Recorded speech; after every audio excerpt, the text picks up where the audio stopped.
Pozdravljeni avtomobilnosti in lep pozdrav iz jutranjega Kočevja. Ura je 6:33, David bo čez nekaj časa skočil na vlak, jaz se v službo odpravim z avtom. Torej, ponovno bomo zagrizli v temo dnevno-časovnih prostorskih migracij. In vmes, ko se prvi medvedi prebujajo, se vi verjetno sprašujete, zakaj smo v Kočevju. Tudi jaz. Lahko bi se namreč odpravili iz katerega koli drugega mesta, recimo Kranja, Novega mesta, pa tudi Maribora ali Kopra. Ampak mi danes štartamo iz tu, ker vemo, da ko prideš bliže Ljubljani, nekje nastaja konica in tam jaz računam, da bom Andreja ujel. V državi, kjer imamo 1,2 milijona avtomobila na 2,1 milijona prebivalcev, bi moralo biti vprašanje dnevnih migracij na delo in nazaj ključno okoljsko in gospodarsko vprašanje.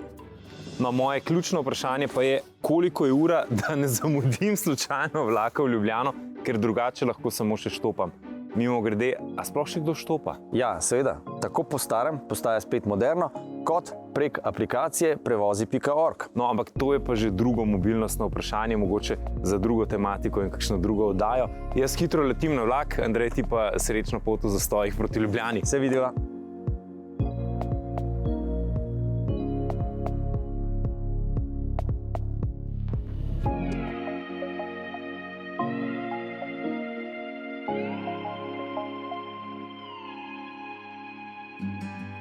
Veliko dnevnih migrantov v Ljubljano pride z teh koncev. Ampak zakaj smo začeli pot ravno v Kočevju? Iz dveh razlogov. Prvi je ta, da so se v Kočevju, tako kot naprimer tudi v Kranju, lotili reševati težave prvega kilometra. Se pravi, začetka naše poti, kako iz občine oziroma iz širšega območja čim bolj udobno priti do začetka naše poti, se pravi do, v tem primeru, železniške postaje. Bodisi pridemo do tja z avtomobilom, zato potrebujemo parkirišče. Bodisi pridemo z nekom drugim, se pripeljemo z deljenimi prevozi, gremo s skirojem, kolesom, celo peš, če smo dovolj blizu. In to je ta izziv, ki se imenuje prvi kilometer. Potem pa pride še do zadnjega kilometra. In ta zadnji kilometer je v domeni občine oziroma kraja, kjer delamo. V našem primeru je to Mestna občina Ljubljana.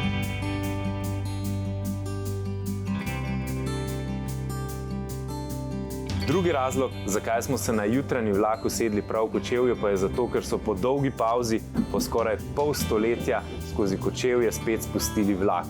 In s tem novim vlakom, in ko se voziš z njim, ti je tako jasno, zakaj v svetu toliko vlagajo v te povezave.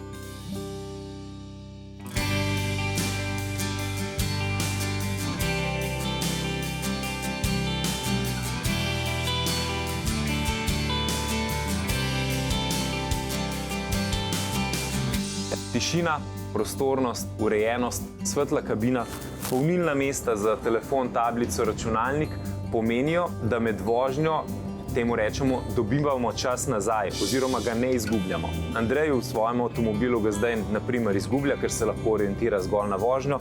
Jaz pa lahko ta čas uporabim, da malo pobrskam po internetu, odgovorim na kakšen e-mail, morda naredim kakšen službeni klic ali pa sem na Instagramu.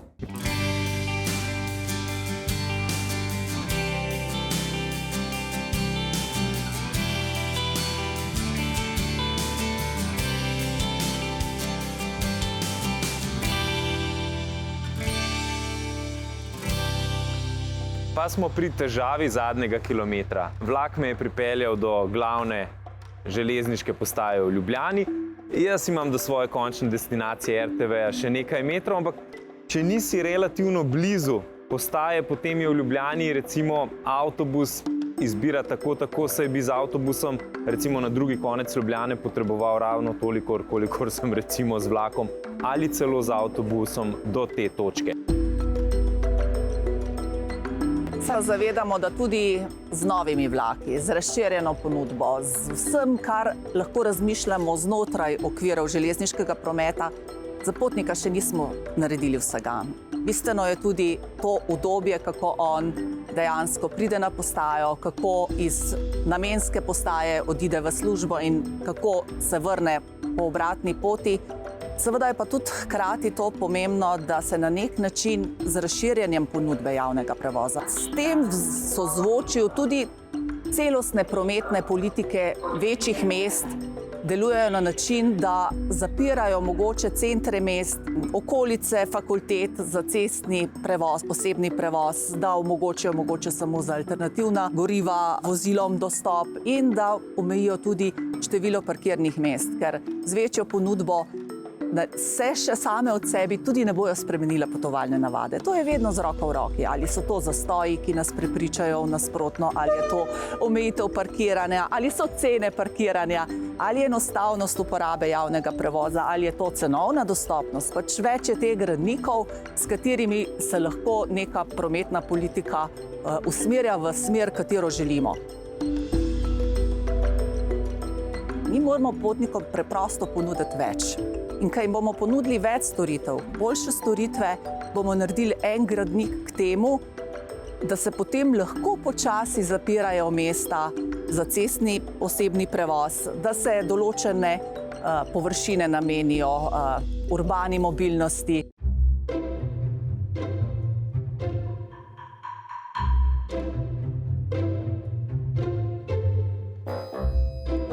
Pot z avtom ima drug problem, ki ga vsi zelo dobro poznamo, njegova rešitev pa nikakor ni enostavna. Za razliko od drugega tira, tretji, četrti pa naj bo tudi peti vozni pas, ne delujeta enako učinkovito. Velika in očitna prednost vlaka je, da iz periferije pride naravnost v center mesta. Pri avtu težava nastopi na obroču. Ne glede na to, s kolikšnim številom voznih pasov pridemo do mestnega obroča, ko pridemo do obroča, se stvar zoža na en vozni pas, na en izvoz. Problem najlažje ponazorimo z lijakom. V velikem in širokem curku prihajamo iz periferije proti mestu. Ko trčimo ob obroč in mestno jedro, pridemo do ozkega grla. Zato nastane zastoj. Ni pretoka. Kaj pa, če ne bi šli vsi ob istem času? Na ta način bi razredčili število avtomobilov, ki se zgostijo samo v nekaj urah celega dne v tistem ozkem delu grla, da bi bil pretok lahko tekoč.